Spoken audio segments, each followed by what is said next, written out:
Hi there, my name is Monica, and today I wanted to talk to you about success and failure.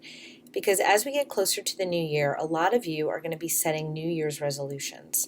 And I wanted to give you some insight into what makes people successful and what causes people to fail.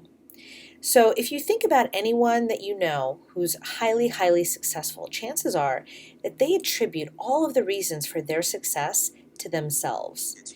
So, regardless of what it is that they're accomplishing or aiming for, people who are highly successful attribute all of their success to their intellect or to their behavior, to their choices, to their appearance, to their education, whatever it is, their success belongs to themselves.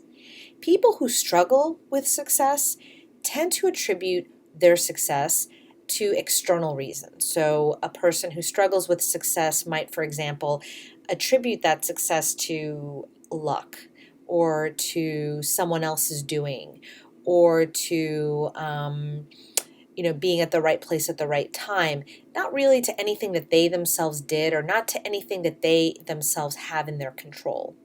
Another way to say this is that people who are successful consistently are associated into or feel very connected with their success.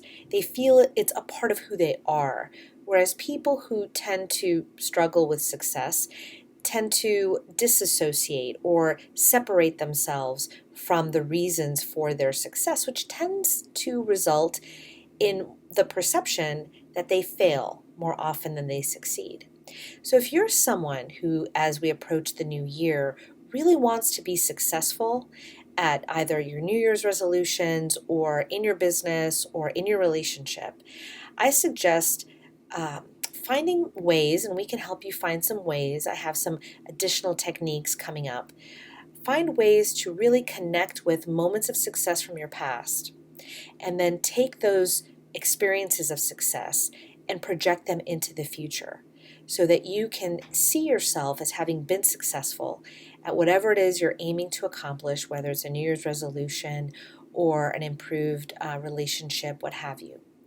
And then as you think about any failures from your past, you can reclassify those not as failures, but reclassify them as lessons, lessons that you learned.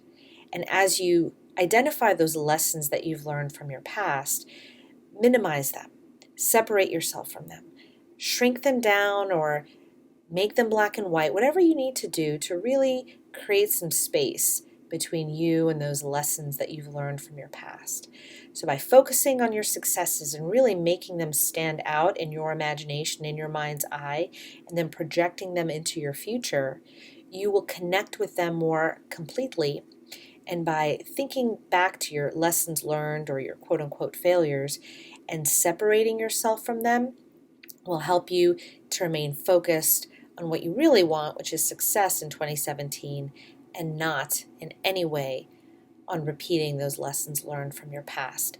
So if you thought this was helpful, stay tuned because I will go through an entire exercise where I walk someone through this exact process to help this person go from a feeling of failure to a feeling of success. Stay tuned. Thanks.